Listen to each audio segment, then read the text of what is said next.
I'm Patricia Selch, and this is my family's house. They bought this house in 1926. Both her parents and her grandparents collected art. So what you will see in this house is the collection that is going to Oberlin mixed in with the great collection of works of art.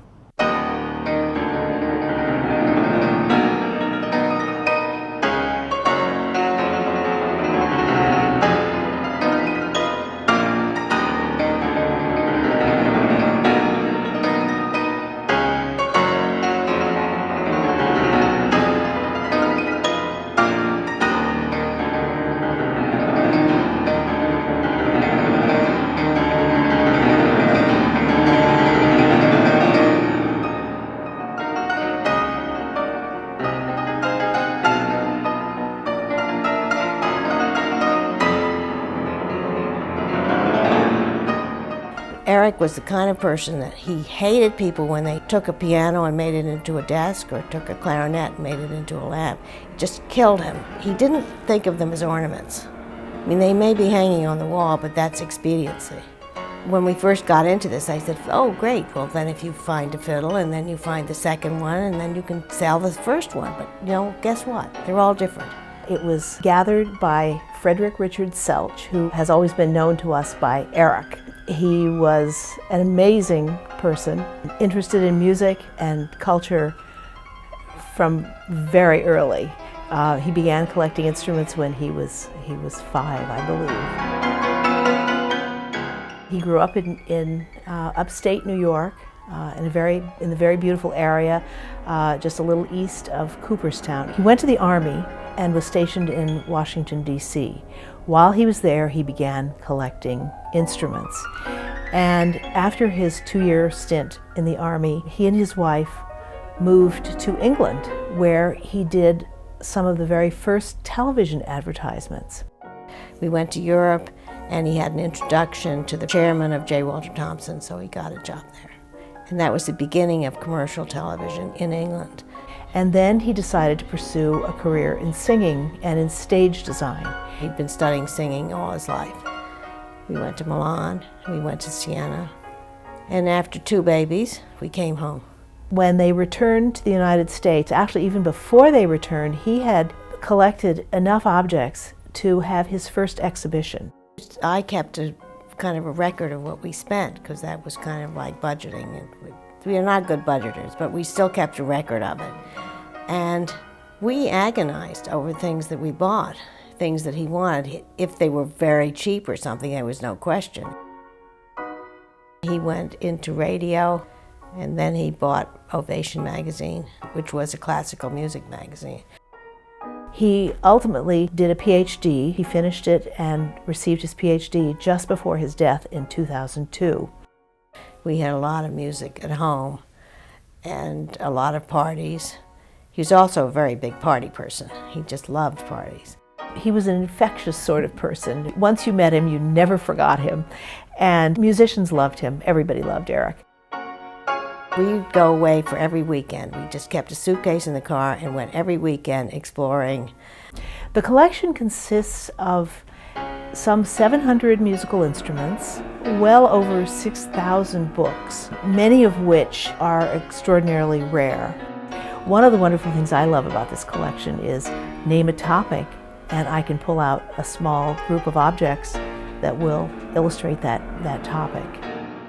I think the collection just started in Europe. When we came back, which was in 1960, he went to NYU to get his master's.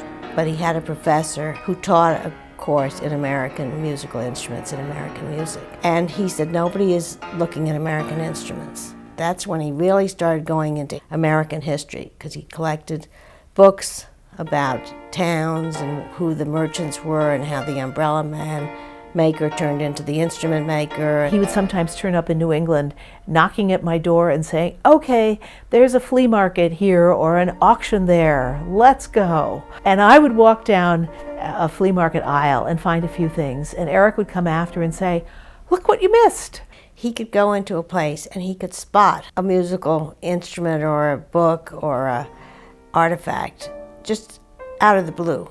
People would have been there. It'd be a flea market, it'd be under a table, it would be someplace. By 1960, he had discovered bass viols, and it was those instruments that were made by instrument makers in New England who supplied them for churches before churches had organs, and they would help the singers stay on pitch.